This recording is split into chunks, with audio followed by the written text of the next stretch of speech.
ఎంతో దుఃఖము బుందితివా, నా కొరకెంతో దుఃఖము పొందితివా. ఎంతో దుఃఖము పొందితివా, నా కొరకెంతో దుఃఖము పొందితివా. ఎంతో దుఃఖము నీకు, ఎంతో చింతయు నీకు, ఎంతో దిగులయ్యా నాకు. ఆ పొంతి పిలాతు యోధులు నీకు బెట్టిన శ్రమలను దలపోయగా. ఎంతో దుఃఖము పొందితివా, నా కొరకెంతో దుఃఖము పొందితివా. వచ్చిరి యోధులు ముచ్చటలాడుచు, నే చటవాడనుచు, నిన్ను మాచారముతో వారి ఇచ్చవచ్చినట్లు కొట్టి దూషించినారా.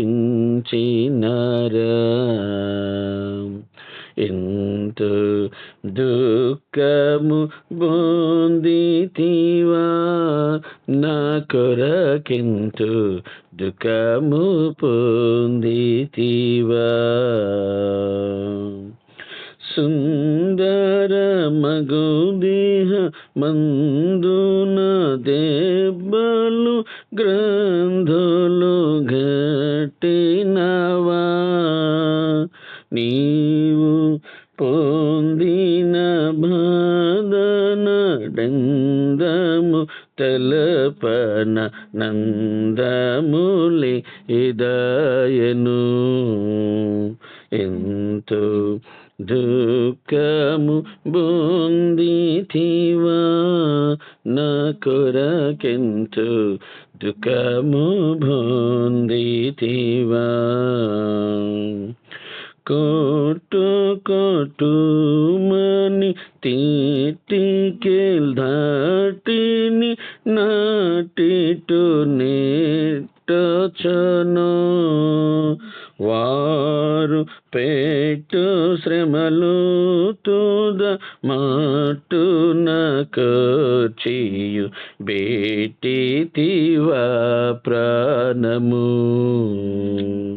ఎంతో దుఃఖము పొందితివా, నా కొరకెంతో దుఃఖము పొందితివా. అన్నదమ్ములైన అక్క చెల్లెండ్రైన కన్న పిత్రాదులైనా నన్ను ఎన్నడైనా ప్రేమించలేరైరీన ఎన్న ప్రేమించినవా. ఎంతో దుఃఖము పొందితివా, నా కొరకెంతో దుఃఖము పొందితివా.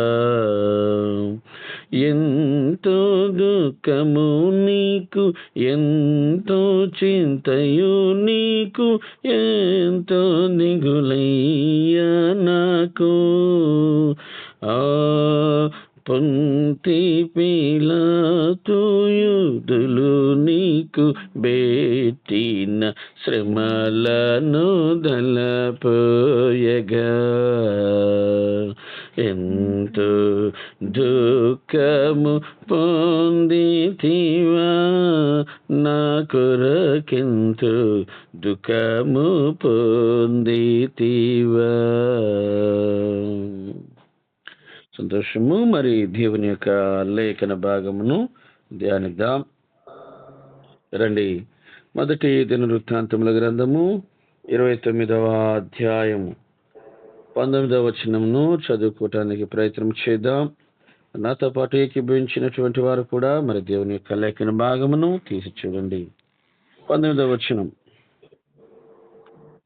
నా కుమారుడైన సొలొమోను నీ ఆజ్ఞలను, నీ శాసనములను, నీ కట్టడలను గైకొనొచ్చు వాటినన్నిటినీ అనుసరించినట్లును, నేను కట్టదలసిన ఈ ఆలయమును కట్టించినట్లును అతనికి నిర్దోషమైన హృదయము దయచేయుము. చూడండి ప్రియమైనటువంటి దేవుని సంగమ, దేవుని బిడ్డలారా, మరి దావీదు తండ్రిగా తన కుమారుని గురించి దేవుని ఎదుట ప్రార్థించేటువంటి మరి సందర్భం ఇది. అనగా తల్లి తండ్రులు అనేటువంటి వారు బిడ్డల కొరకు ప్రార్థించాలి. బిడ్డలు ఏ రీతిగా ఎదగాలి, ఏ రీతిగా జీవితంలో ఉన్నతమైనటువంటి స్థితిలో ఉండాలి అని మరి కలలు కంటున్నటువంటి తల్లిదండ్రులు ఏం చేయాలి అంటే వారి గురించి ప్రార్థన చేయాలి. వారి గురించి ప్రార్థన చేయటం మాత్రమే కాదు, కానీ అడొక మాట అంటున్నాడు కదా, నా కుమారుడైనటువంటి సొలొమోను నీ ఆజ్ఞలను, నీ శాసనములను, నీ కట్టడలను గైకొనుచు వాటిని అనుసరించునట్లును. చూడండి ప్రియమైనటువంటి దేవుని బిడ్డలారా, మరి అంటున్నాడు కదా, దేవుని యొక్క ఆజ్ఞలను, ఆయన శాసనములను, ఆయన కట్టడలను తన కుమారుడైనటువంటి సొలొమోను ఏం చేయాలంట? అనుసరించాలి అంటున్నాడు. మరి సొలొమోను అనుసరించాలి అంటే మరి సొలొమోను గారికి అవన్నీ కూడా తెలిసి ఉండాలి కదా. ఎలాగా ఉండాలి అనేటువంటిది, అనగా దేవుని యొక్క కట్టడలు, దేవుని యొక్క శాసనములు అనేటువంటివి ఏ రీతిగా ఉండాలి అనేటువంటిది మరి సొలొమోను గారికి మరి తెలిసి ఉండాలి. అందుకే తల్లిగా తండ్రిగా దేవుని యొక్క కట్టడలు అనగా దేవుని యొక్క వాక్యమును నేర్పించేటువంటి జీవితం అయి ఉండాలి. అందుకే ద్వితీయోపదేశ కాండము 6వ అధ్యాయాన్ని తీసినట్లయితే, ద్వితీయోపదేశ కాండము 6వ అధ్యాయంలో చాలా స్పష్టంగా మరి దేవుడు కొన్ని మాటలు తండ్రిగా తల్లిగా నేర్పిస్తున్నటువంటి మాటలు మరి చాలా స్పష్టంగా ఇక్కడ రాయబడి ఉంటాయి. చూడండి ప్రియమైనటువంటి దేవుని సంగమా, దేవుని బిడ్డలారా, 6వ అధ్యాయంలో మనం ఆలోచన చేసినట్లయితే చదువుకుంటూ ఒక్కొక్క మాటగా విందాం. నీవును నీ కుమారుడును నీ కుమారుని కుమారుడును నీ దేవుడైన యెహోవాకు భయపడి నేను నీకు ఆజ్ఞాపించు ఆయన కట్టడలన్నీయు ఆజ్ఞలన్నీయు నీ జీవిత దినములన్నిటిను గైకొనొచ్చు నీవు దీర్ఘాయుష్మంతుడు వగనట్లు మీరు స్వాధీనపరుచుకొనుటకు ఏరు దాటి వెళుచున్న దేశమందు మీరు జరుపుకొనుటకు మీకు బోధింపవలనని మీ దేవుడైన యెహోవా ఆజ్ఞాపించిన ధర్మమంతయు అనగా కట్టడలను విధులను ఇవే. కాబట్టి ఇశ్రాయేలు, ఓ తండ్రి, ఇక్కడ తండ్రిని తల్లిని, ఓ కుటుంబమా లేదా ఓ తల్లి తండ్రి, నీ పితరుల దేవుడైన యెహోవా నీతో చెప్పిన ప్రకారం పాలు తేనెలు ప్రవహించు దేశములో మేలు కలిగి బహుగా అభివృద్ధి నొందినట్లు నీవు వాటిని విని అనుసరించి నడుచుకున్నవలెను. చూడండి, నేటి దినాన కుటుంబం మాత్రమే కాదు, కానీ ఆ కుటుంబంలో ఉన్నటువంటి బిడ్డలు కూడా ఏం చేయాలి అంటే దేవుని యొక్క మాటలు విని వాటిని అనుసరించి నడుచుకోవాలి అంట. అందుకంటున్నాడు, ఇశ్రాయేలు వినుము, ఓ తండ్రి ఆలకించు, మన దేవుడైన యెహోవా అద్వితీయుడగు యెహోవా నీ పూర్ణ హృదయముతోను, నీ పూర్ణాత్మతోను, నీ పూర్ణ శక్తితోను నీ దేవుడైన యెహోవాను ప్రేమింపవలెను. నేడు నేను నీకు ఆజ్ఞాపించి ఈ మాటలు నీ హృదయంలో ఉండవలెను. ఎవరికి ఉండాలంట? తండ్రికి హృదయంలో ఉండాలి. నీవు నీ కుమారులకు వాటిని అభ్యసింపజేసి నీ ఇంట కూర్చుండినప్పుడును, త్రోవన నడుచున్నప్పుడును, పండుకున్నప్పుడును, లేచినప్పుడును వాటిని గూర్చి మాట్లాడవలెను. సూచనగా వాటిని నీ చేతికి కట్టుకొనవలెను. అవి నీ కన్నుల నడుమ బాసకము వలె ఉండవలెను. నీ ఇంటి ద్వారబంధముల మీదను నీ గౌనుల మీదను వాటిని వ్రాయవలెను. చూడండి ప్రియమైనటువంటి దేవుని సంగమ, మరి పరిశుద్ధ లేఖన భాగం ఏమని సెలవిస్తూ ఉన్నదంటే, తల్లిగా తండ్రిగా మరి దేవుని యొక్క వాక్యమును విని ఆ యొక్క వాక్యమును హృదయములో భద్రము చేసుకునవలెను అని చెప్పుచున్నది. అదే రీతిగా మరి భద్రము చేసుకున్నటువంటి యొక్క లేఖన భాగమును ఎవరికి నేర్పించాలి అంటే మన బిడ్డలకు మనము నేర్పించు వారముగా ఉన్నాము. ఎందుకంటే వాటిని నేర్పించినట్లయితే మన బిడ్డలు ఎంతో ఉన్నతంగా ఆశీర్వదించబడతారు. ఆ యొక్క నేర్పించినటువంటి విధానమును బట్టి వారి జీవితాలను నిర్మించుకుంటారు.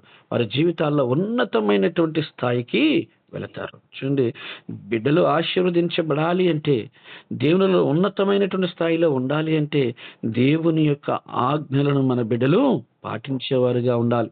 వారు పాటించాలి అంటే బిడ్డలకు దేవుని యొక్క ఆజ్ఞలను మనము నేర్పించాలి. అందుకే అంటున్నాడు కదా, ఓ తండ్రి ఆలకించుము, నేను నీకిచ్చు ఆజ్ఞలను నీ హృదయంలో భద్రం చేసుకుని వాటిని నీ బిడ్డలకు బోధించుము. ఎందుకంటే ఇక్కడ దావీదును గురించి గనక తీసుకున్నట్లయితే, ఇక మొదటి రాజుల గ్రంథము 2వ అధ్యాయంలో మరి దావీదు మహారాజు గారు అంటున్నాడు కదా, నాయనా, జనులందరూ పోయేటువంటి ఒక మార్గం అనేటువంటిది ఉన్నది, నేను చివరి స్థాయిలో ఉన్నాను.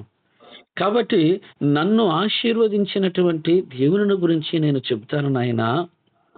ఎందుకంటే నన్ను ఎంత ఉన్నతంగా ఆశీర్వదించాడు అంటే దేవుడు, ఎక్కడో సాధారణమైనటువంటి గొర్రెల కాపరిగా ఉన్నటువంటి నన్ను, ఏమంటున్నాడు, సాధారణమైనటువంటి గొర్రెల కాపరిగా ఉన్నటువంటి నన్ను మరి దేవుడు మరి తీసుకొని వచ్చి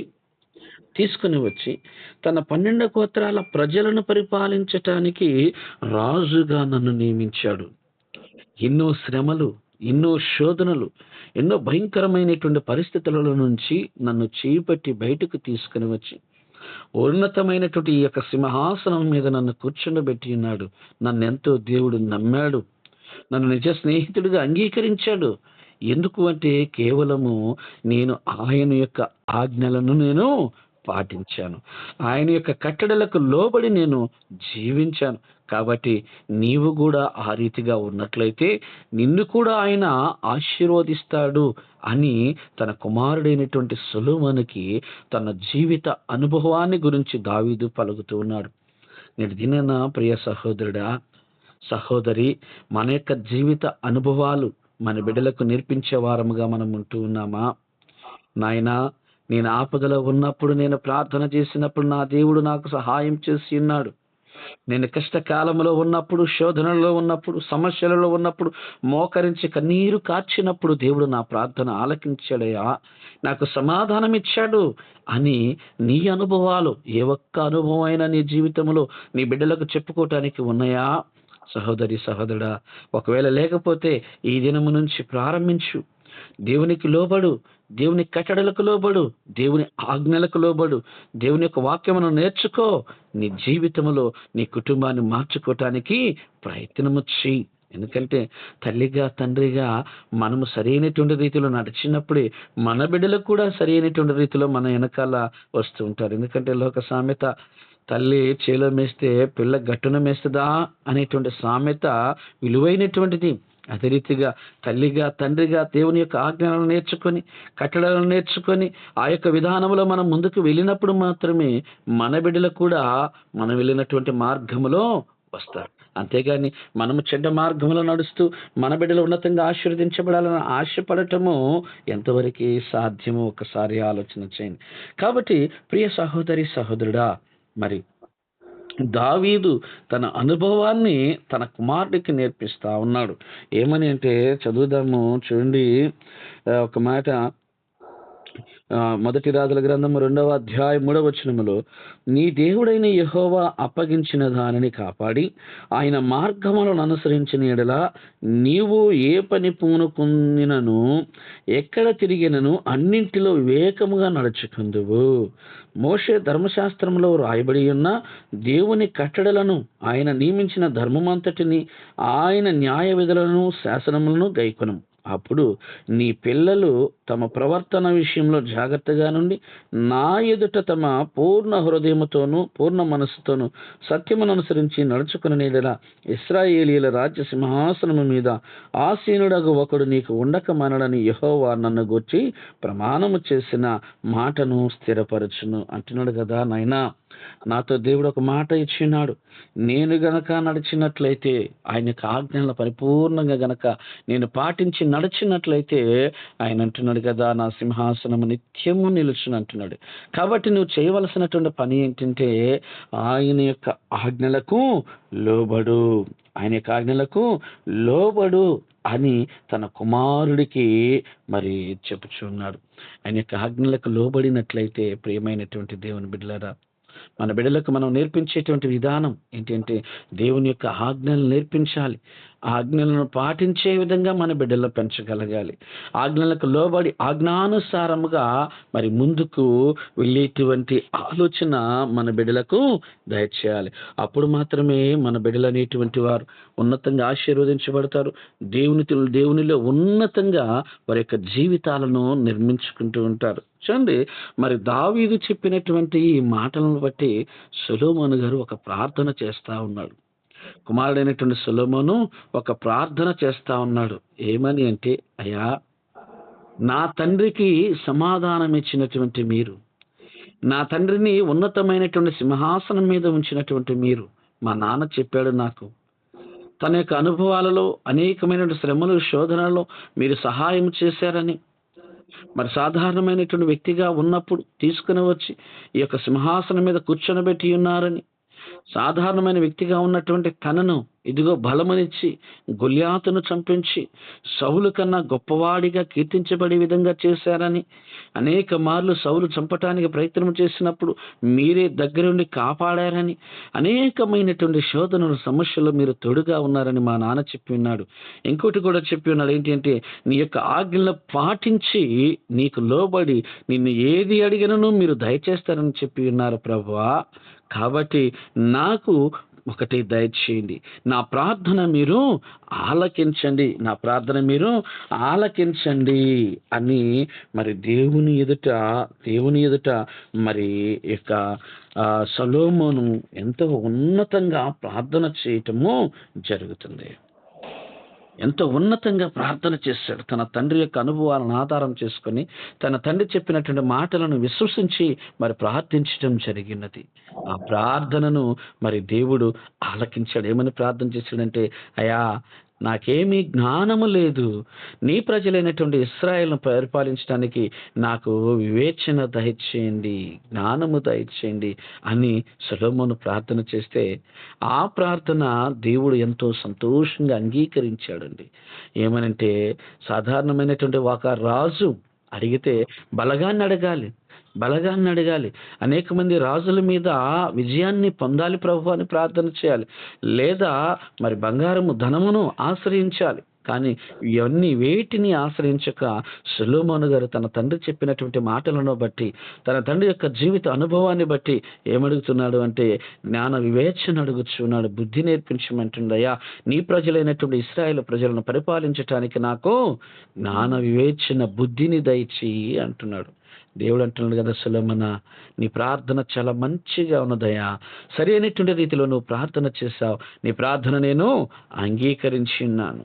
ఇదిగో నా ప్రజలైనటువంటి ఇశ్రాయేలును పరిపాలించడానికి నీవు అడిగేవి బుద్ధి జ్ఞాన వివేచనలు, వాటిని నేను దయచేస్తున్నాను. అదే రీతిగా నువ్వు కోరుకొనకుండానే ఇదిగో ఉన్నతమైనటువంటి ఆశీర్వాదములు నీకు దయచేస్తుంది అంటున్నాడు కదా. ఈ కాలంలో నీకు మించినటువంటి జ్ఞానవంతుడైనటువంటి రాజు ఈ భూమి మీద ఉండడు, నీవే జ్ఞానవంతుడవు అని గొప్ప ఆశీర్వాదములను దేవుడు సొలొమోను గారికి దయచేస్తూ ఉన్నాడు. కాబట్టి ప్రియమైనటువంటి దేవుని బిడ్డలారా, ప్రియమైనటువంటి దేవుని సంగమా, జ్ఞాపకం చేసుకోండి. అనగా మనము నేర్పించినటువంటి అనుభవాలను బట్టి మనం ఏదైతే మన బిడ్డలకు నేర్పిస్తూ ఉంటామో దానిని ఆధారం చేసుకొని మన బిడ్డలు తమ జీవితాలలో ఉన్నతమైనటువంటి స్థితికి ఎదగాలి. చూడండి, మరి మన బిడ్డలకు మనము మంచిని అందిస్తున్నామా, చెడును అందిస్తున్నామా, ఇదినా ప్రతి ఒక్కరూ కూడా ఆలోచన చేయాలి. చూడండి, సాధారణముగా ఈ లోకానుసారమైనటువంటి చదువుల కొరకు ప్రాకులాడేటువంటి మనము నిజంగా మంచిదే, ఈ లోకంలో చదువులు చదవాలి, ఉన్నతమైనటువంటి స్థితిలోనికి వెళ్ళాలి. వెళ్ళకుండా ఉండకూడదు. అదే రీతిగా బిడ్డల కొరకు డబ్బును సంపాదించాలి, ధనమును వెచ్చించాలి, ధనము సంపాదించాలి, బిడ్డలకు కూడబెట్టాలి. ఇది మంచిదే. కానీ మన బిడ్డలు సరైనటువంటి ప్రవర్తన కలిగి, మన బిడ్డలు సరైనటువంటి రీతిలో మంచి జీవితం జీవించాలి అంటే దేవుని యొక్క వాక్యము నేర్పించుట ఎంతో ఆవశ్యకము నేటి దినాలలో. ఎందుకంటే అనేక రీతులుగా మరి బిడ్డలు, యవన బిడ్డలు పాడవటానికి ఈ దినాన అవకాశములు ఎన్నో ఉంటూ ఉన్నాయి లోకంలో. మరి వాటన్నిటి నుంచి మన బిడ్డలను మనము కాపాడుకోవాలి. ఎందుకంటే మన బిడ్డలను కాపాడుకోవాల్సినటువంటి బాధ్యత, ధర్మము మనదే. ఏ రీతిగా వారు చదవాలని ఆశపడుతున్నామో, వారి చదువుకు ధనమును వెచ్చిస్తున్నాము, వారి యొక్క జీవన విధానానికి ఎంతో మరి మనం వెచ్చిస్తూ ఉన్నాము. అన్నిటికన్నా మిన్నగా ఈ దినాన బిడ్డలను కాపాడుకోవటం కూడా చాలా ముఖ్యమైనటువంటిది. ఎందుకంటే లోకంలో చూసినప్పుడు పాపం విస్తారముగా ఉన్నది. ఎంత విస్తారము అంటే ఈ చివరి దినాలలో విచ్చలవిడితనం అనేటువంటిది ఎక్కువైపోయినది. నేటి దిన సెల్ ఫోన్లు కావచ్చు, అదే రీతిగా నేటి దిన పరిస్థితులు కావచ్చు, బిడ్డలు వెంటనే పడిపోవటానికి, బిడ్డలు వెంటనే పాపములో పతనం అవటానికి, పాపము చేయటానికి ఎన్నో రకాలైనటువంటి ప్రేరేపణలు నేటి దినాన ఎక్కువైపోయినాయి. కాబట్టి ఈ యొక్క పాపముల నుంచి, ఈ యొక్క లోక ఆశల నుంచి బిడ్డలను కాపాడుకోవాల్సినటువంటి ధర్మము మనదే. లోక పాపములో పడిపోకుండా, లోక ఆశలకు లోనవ్వకుండా మన బిడ్డలను రక్షించుకోవాల్సినటువంటి బాధ్యత తల్లిదండ్రులుగా మన మీదే ఉన్నది. ఎందుకంటే ఒకవేళ రేపు వారు దారి తప్పి మరి వారి యొక్క జీవితాలు పతనం అవుతున్నప్పుడు వారిని చూసి కన్నీరు కార్చేటువంటి వారు మనమే, బాధపడేటువంటి వారము మనమే. కాబట్టి అప్పుడు బాధపడకుండా ఉండాలి అంటే, కన్నీరు కార్చకుండా మనం ఉండాలి అంటే, మన బిడ్డలను మనం చూసి సంతోషంగా గడపాలి అంటే వారి గురించి ఇప్పుడే మనం బాధ్యత తీసుకోవాలి. ఏ రీతిగా అంటే ఈ లోకానుసారమైన చదువు కావచ్చు, ధనం కావచ్చు, ఏ రీతిగా ఆలోచన చేస్తున్నామో ఆత్మీయంగా బ్రతుకును బాగు చేసే విధంగా వాక్యమును కూడా బిడ్డలకు నేర్పించుకోవాలి. ఎందుకంటే ఏ పిల్లవాడు అయితే వాక్యంలో పెరుగుతాడో వాడు పెద్దవాడైన తర్వాత తప్పిపోడంట. కాబట్టి చిన్ననాటి నుంచే మన బిడ్డలకు వాక్యము నేర్పిద్దాం. దేవుని సన్నిధిలో భయభక్తులతో కూడినటువంటి జీవితాన్ని నేర్పిద్దాం. అదే రీతిగా దేవుని సన్నిధిలో నిత్యం ఉండులాగున్న బిడ్డలకు నేర్పిద్దాం. ప్రతి ఆదివారం కూడా క్రమం తప్పకుండా మన బిడ్డలను, చిన్న బిడ్డలు కావచ్చు, యవన బిడ్డలు కావచ్చు, ఎవరినైనాను దేవుని సన్నిధికి నడిపిద్దాం. దేవుని సన్నిధి ముఖ్యమైనటువంటిదని నేర్పిద్దాం. అదే రీతిగా ఈ లోకంలో ఉన్నటువంటి చెడును గురించి క్లుప్తంగా పిల్లలకు తెలియపరచాలి. ఆ చెడును గురించి తెలిసినప్పుడే దాని జోలికి వారు వెళ్ళరు. దేవుని యొక్క వాక్యమును గనక నువ్వు నేర్పించినట్లయితే బిడ్డల జీవితాలు ఉన్నతంగా ఆశీర్వదించబడతాయి. అదే రీతిగా మనమును నేర్చుకుందాం దేవుని యొక్క వాక్యాన్ని, మన బిడ్డలకు నేర్పిద్దాం. కుటుంబంగా మనందరము కూడా ఆశీర్వాదములు పొందుదాం. ఈ లోకానుసారంగా ఉన్నతంగా ఏ రీతిగా ఉండాలని ఆశపడుతున్నామో అదే రీతిగా ఆత్మీయంగాను మనము సంతోషముగా సమాధానంతో కూడినటువంటి కుటుంబం వలె ఆశీర్వదించబడదాం. ఎప్పుడు అంటే దేవుని యొక్క వాక్యమును సరైనటువంటి రీతిలో నేర్పుతున్నప్పుడు మాత్రమే కుటుంబం అనేటువంటిది ఆశీర్వదించబడుతుంది.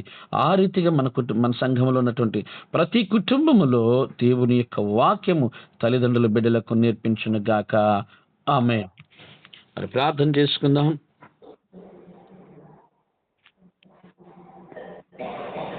ప్రార్థించుకుందాం. పరిశుద్ధుడైన దేవ, ప్రేమ నమ్మకం కలిగిన మా ప్రియ పరలోకపు తండ్రి యేసురాజా, మీ పరిశుద్ధమైన ఘనమైన నామానికి స్తుతులు స్తోత్రములు చెల్లించుకుంటూ వస్తున్నాం తండ్రి. గడిచిన కాలం అంతా తండ్రి మీ రెక్కల చోటును మమ్మల్ని భద్రపరిచినందుకు మీకు వందనాలు ప్రభువా. స్తుతులు స్తోత్రములు తండ్రి ప్రభా. మరి యొక్క నూతన దినమును మాకు దయచేసి ప్రభా మమ్మల్ని సజీవ లెక్కలో ఉంచినందుకు మీకు వందనాలు ప్రభా. స్తుతులు స్తోత్రములు తండ్రి ప్రభా. ఈ ఉదయకాల ఆరాధనలో తండ్రి ప్రభా పాటలు పాడటం మంచి స్వరాన్ని దయచేసి ఉన్నారు తండ్రి, మీకు స్తోత్రములయ్యా తండ్రి. వాక్య పరిచర్లో తోడుగా ఉన్నారయ్యా తండ్రి ప్రభా, మీకు వందనాలయ్యా తండ్రి ప్రభా. ఇదిగో తండ్రి ప్రభా సేవకుడి ద్వారా తండ్రి ప్రభా మాతో మాట్లాడి ఉన్నారు తండ్రి, మీకు వందనాలయ్యా. విని వాక్యాన్ని విడిచిపెట్టకుండా తండ్రి ప్రభా ఇదిగో తండ్రి ప్రభా హృదయాల్లో భద్రం చేసుకుని తండ్రి ప్రభా నీరు కట్టి ఫలింపు చేసే భాగ్యాన్ని దయచేయండి తండ్రి. సహాయం దయచేయండి ఆయన, తోడుగా నడిపించండి అయ్యా. ఇదిగో తండ్రి ప్రభా చెప్పే వాక్యాన్ని తండ్రి ప్రభా వృధాగా విడిచిపెట్టకుండా తండ్రి ప్రభా దేవ తండ్రి నెవరు వేసుకునే భాగ్యాన్ని మాకు దయచేయండి తండ్రి. సహాయం దయచేయండి ప్రభా, తోడుగా నడిపించండి ఆయన. ఇదిగో తండ్రి ప్రభా మైనంపాడు సంఘాన్ని, గ్రామాన్ని జ్ఞాపకం చేసుకోండి తండ్రి ప్రభా. సహాయం దయచేయండి నాయన. ప్రతి ఒక్క కుటుంబాన్ని పేరు పేరున జ్ఞాపకం చేసుకోండి తండ్రి ప్రభా. కుటుంబంలో ఉన్న ప్రతి ఒక్క బిడ్డని జ్ఞాపకం చేసుకోండి తండ్రి. సహాయం దయచేయండి నాయన. తోడుకొని నడిపించండి అయ్యా తండ్రి ప్రభా. ఇదిగో తండ్రి ప్రభా, కుటుంబాల్లో ఎవరికైనా అనారోగ్య సమస్యలతో ఉన్నట్లయితే తండ్రి ప్రభా, వారిని బట్టి జ్ఞాపకం చేసుకోండి తండ్రి. సహాయం దయచేయండి నాయన. మీ చిత్తమే తండ్రి ప్రభా, వారికి స్వస్థతను దయచేయండి నాయన తండ్రి. సహాయం దయచేయండి ప్రభా. తోడుకొని నడిపించండి తండ్రి ప్రభా. ఇదిగో తండ్రి ప్రభా, సంఘంలో ఉన్నటువంటి తండ్రి చిన్న బిడ్డలను బట్టి జ్ఞాపకం చేసుకోండి తండ్రి. ఇదిగో తండ్రి ప్రభా, చిన్న బిడ్డల ప్రభా, చిన్ననాటి నుండి తండ్రి ప్రభా, మరి మందిరానికి వచ్చు తండ్రి ప్రభా. ఇదిగో తండ్రి, మందిరంలో ఎదిగే భాగ్యాన్ని దయచేయండి అయ్యా. సమూయేలు వలె తండ్రి ప్రభా, మందిరంలో ఎదుగుచు తండ్రి ప్రభా. ఇదిగో తండ్రి ప్రభా, దేవుని సేవకుడిగా, యాజకుడిగా ఉండటానికి అవకాశం ఇచ్చి ఉన్నారే తండ్రి ప్రభా. అదేవిధంగా తండ్రి ప్రభా, చిన్న బిడ్డలకు కూడా తండ్రి ప్రభా, చిన్ననాటి నుంచే తండ్రి ప్రభా, మంచి నడవడికలో నడిచే భాగ్యాన్ని వారికి దయచేయండి ప్రభా. మంచి చదువులను వారికి దయచేయండి తండ్రి. సహాయం దయచేయండి అయినా, తోడుగా నడిపించండి అయ్యా తండ్రి. అదేవిధంగా యవనస్తులను బట్టి జ్ఞాపకం చేసుకోండి అయ్యా తండ్రి ప్రభా. యవన కాలంలో తండ్రి ప్రభా, మీ కాడిని పోయి మోయట ఎంతో శ్రేష్టమని చెప్పి ఉన్నారు తండ్రి ప్రభా. ఎంతో ధన్యతని చెప్పి ఉన్నారు తండ్రి ప్రభా. ఇదిగో తండ్రి ప్రభా, అట్టి శ్రేష్టమైన భాగ్యాన్ని తండ్రి ప్రభా కాదనకుండా తండ్రి. ఇదిగో తండ్రి ప్రభా, యవన కాలంలో తండ్రి యవన ఇచ్చలకు గురవకుండా తండ్రి ప్రభా, వాక్యం చేత తండ్రి ప్రభా, తమ నడతలను స్థిరపరచుకునే వారిలాగా ఉంచండి తండ్రి. సహాయం దయచేయండి అయ్యా. అదేవిధంగా తండ్రి ప్రభా, మరి తండ్రి స్త్రీలను బట్టి జ్ఞాపకం చేసుకోండి అయ్యా తండ్రి ప్రభా. ఇదిగో తండ్రి ప్రభా, స్త్రీలు అయితే తండ్రి మరి రక్షణ పొందుతున్నారయ్యా తండ్రి ప్రభా. కానీ ఆత్మీయ జీవితంలో తండ్రి ప్రభా, ఇదిగో తండ్రి ప్రభా, మంచి ఆత్మీయ స్థితిని వారికి దయచేయండి తండ్రి ప్రభా. మీ పట్ల విశ్వాసాన్ని పెంపొందించండి నాయన తండ్రి. సహాయం దయచేయండి తండ్రి ప్రభా. విశ్వాసంతో ఉండక తండ్రి ప్రభా, నీతిమంతుడి విశ్వాసం మూలముగా జీవించును అన్న మాటను జ్ఞాపకం చేసుకుని తండ్రి ప్రభా. ఇదిగో తండ్రి, మీ అందు విశ్వాసం ఇచ్చే భాగ్యాన్ని దయచేయండి తండ్రి. సహాయం దయచేయండి ఆయన, తోడుగా నడిపించండి ప్రభా. దేవ తండ్రి, మీకే వందనాలయ్యే ప్రభా. స్తుతులు స్తోత్రములు అయ్యే తండ్రి. అదేవిధంగా తండ్రి ప్రభా, దేవ తండ్రి, పురుషులను బట్టి జ్ఞాపకం చేసుకోండి తండ్రి. సహాయం దయచేయండి ఆయన. ఇదిగో తండ్రి ప్రభా, సంఘంలో చాలా మంది పురుషులకు రక్షణ లేదయ్యా తండ్రి. మారు మనసు లేదు తండ్రి. బాప్తిసం లేదయ్యా తండ్రి ప్రభా. ఇదిగో తండ్రి ప్రభా, మరి ఆ స్త్రీల యొక్క ప్రార్థన వలన కుటుంబంలో ఉన్న పురుషుల మారలాగా సహాయం దయచేయండి నాయన. తోడుగా నడిపించండి అయ్యా తండ్రి ప్రభా. ఇదిగో తండ్రి ప్రభా, మరి కుటుంబంలో యజమానుడు సరిగ్గా ఉంటేనే తండ్రి ప్రభా, మరి కుటుంబం బాగుపడుతుంది అన్న రీతిగా తండ్రి. ఇదిగో తండ్రి ప్రభా, సంఘంలో ఉన్నటువంటి యజమానులుగా ఉన్నటువంటి పురుషులు తండ్రి ప్రభా, వారి యొక్క నడతలను సరి చేసుకొని తండ్రి ప్రభా, చక్కబరుచుకొని సరైన దారిలో నడిచే భాగ్యాన్ని వారికి దయచేయండి తండ్రి. సహాయం దయచేయండి ఆయన, తోడుగా నడిపించండి అయ్యా తండ్రి. మీ కృపలో భద్రపరచండి తండ్రి. తండ్రి ప్రభా, ఇదిగో తండ్రి, అలాగనే తండ్రి సంఘంలో ఉన్న వృద్ధులను బట్టి జ్ఞాపకం చేసుకోండి అయ్యా. వృద్ధాపంలో వారికి తోడుగా ఉండండి తండ్రి. వారి చుట్టూ కంచె వేసి కాపాడండి తండ్రి. సహాయం దయచేయండి ఆయన, తోడుగా నడిపించండి అయ్యా తండ్రి. ఇదిగోనైనా తండ్రి ప్రభా, సంఘంలో ఉన్నటువంటి ప్రతి ఒక్కరు తండ్రి రక్షణ పొందాలయ్యా. ప్రతి ఒక్కరు మారు మనసు బాప్తిసం తోటి తండ్రి ప్రభా. ఇదిగో తండ్రి ప్రభా, మరి తండ్రి సంఘం అంతా నిండిపోవాలయ్యా తండ్రి ప్రభా. దేవ తండ్రి, అటు విధంగా తండ్రి ప్రభా, మా సంఘాన్ని దీవించండి తండ్రి, ఆశీర్వదించండి అయ్యా. అదేవిధంగా తండ్రి ప్రభా, సంఘం నుంచి తండ్రి ప్రభా, మరి తండ్రి పనులకు వెళ్ళే వారిని బట్టి జ్ఞాపకం చేసుకోండి తండ్రి ప్రభా. మరి కూలి పనులు, పొలం పనులు, అదేవిధంగా తండ్రి ప్రభా, మరి పెయింట్ పనులకు తండ్రి ప్రభా, మరి తండ్రి కంపెనీలు, కాలేజీలు ఓడటానికి వెళ్ళేవారు, హాస్పిటల్స్లో క్లినిక్కి వెళ్ళేవారు, ప్రతి ఒక్కరిని బట్టి జ్ఞాపకం చేసుకోండి తండ్రి. సహాయం దయచేయండి ఆయన, తోడుగా నడిపించండి అయ్యా తండ్రి ప్రభా. వారి చేతి పనుల విషయంలో తండ్రి సహాయం దయచేయండి తండ్రి ప్రభా. వారి కష్టార్జితము తండ్రి ప్రభా వృధా అవ్వకుండా తండ్రి ప్రభా, వారి యొక్క కష్టార్జితాన్ని వారి యొక్క బిడ్డలు మాత్రం భుజించలాగా సహాయం దయచేయండి ఆయన, తోడుగా నడిపించండి తండ్రి ప్రభా. ఇదిగో తండ్రి ప్రభా, సంఘం చుట్టూ కంచి కాపాడండి తండ్రి. సహాయం దయచేయండి ఆయన. ఇదిగో తండ్రి ప్రభా, జ్ఞాపకంలోనికి ఉంచుకుని తండ్రి ప్రభా సంఘాన్ని. ఇదిగో తండ్రి ప్రభా, మీరు అందరూ అక్కడ సమయంలో తండ్రి ప్రభా, సంఘం అంతా తండ్రి ప్రభా ఎత్తబడే సంఘంగా ఉండలాగా సహాయం దయచేయండి తండ్రి ప్రభా. సమయం కొద్దిగా ఉన్నది కాబట్టి తండ్రి ప్రభా, సమయాన్ని సద్వినియోగం చేసుకుని తండ్రి ప్రభా. ఎందుకనగా ఈ రోజులు చెడ్డవు కాబట్టి, దినములు చెడ్డవు కావున సమయంను సద్వినియోగం చేసుకోండి అని చెప్పినారు కాబట్టి తండ్రి ప్రభా. ఇదిగో తండ్రి ప్రభా, నిజమే తండ్రి ప్రభా, చెడ్డ దినాల్లో మేము బతుకుతున్నామయ్యా తండ్రి. ఇదిగో తండ్రి ప్రభా, ఈ చెడ్డ దినాలను గ్రహించి తండ్రి ప్రభా ఇదిగో తండ్రి దినములు చెడ్డబడినవని గ్రహించుకొని తండ్రి ప్రభా మరి తండ్రి రక్షణకు సిద్ధపడే బిడ్డలను తయారు చేయండి ఆ సంఘం నుంచి. ఇదిగో తండ్రి ప్రభా ఉన్న సమయాన్ని సద్వినియోగం చేసుకొని తండ్రి ప్రభా వాక్యము తండ్రి ప్రభా విస్తారంగా దొరుకుతున్నప్పుడే తండ్రి ప్రభా ఇదిగో తండ్రి ప్రభా భుజించి తండ్రి ప్రభా వాక్య ప్రకారంగా జీవించే భాగ్యాన్ని దయచేయండి అయ్యా. సహాయం దయచేయండి అయినా తోడుగా నడిపించండి తండ్రి ప్రభా. ఇదిగో తండ్రి ప్రభా రెండో రాకడ సమయంలో తండ్రి ప్రభా మరి ఎత్తబడే సంఘముగా మా యొక్క సంఘాన్ని నుంచి మనం అడుగుచున్నాను తండ్రి. సహాయం దయచేయమని తోడుగా నడిపించమని మా యొక్క గ్రామం చుట్టూ తండ్రి ప్రభా మీ యొక్క కాపుదలను దయచేసి భద్రపరచమని. ఇదిగో తండ్రి ప్రభా ఈ దినమంతట్లో మీ కాపుదలను మీ భద్రతను దయచేసి తోడుగా నడిపించమని మా ప్రభువును రక్షకుడైన యేసయ్య పరిశుద్ధ నామములో ప్రార్థించి వేడుకుంటున్నాను తండ్రి. ఆమేన్. పరలోకమందున్న మా తండ్రి, నీ నామం పరిశుద్ధపరచబడును గాక, నీ రాజ్యము మాకొచ్చును గాక, నీ చిత్తము పరలోకమందు నెరవేరుచున్నట్లు భూమి యందు నెరవేరును గాక. మా అనుదిన ఆహారం నేడు మాకు దయచేయండి. మడల అపరాధం చేయుచున్న వారిని మేము క్షమించిన ప్రకారం మా అపరాధము క్షమించము. మమ్మను శోధనలోనికి తేక కీడు నుండి తప్పించము. రాజ్యము, శక్తి, మహిమ నిరంతరం నీవై ఉన్నావు తండ్రి. ఆమేన్. మన తండ్రి అయిన దేవుని ప్రేమ, కుమారుడైన యేసుక్రీస్తు వారి కృప, పరిశుద్ధాత్మీయ కార్య సహవాసం సదాకాలం మనకును లోకములో ఉన్న సకల పరిశుద్ధులకును తోడయుండి ముందుకు నడిపించును కాక. ఆమేన్.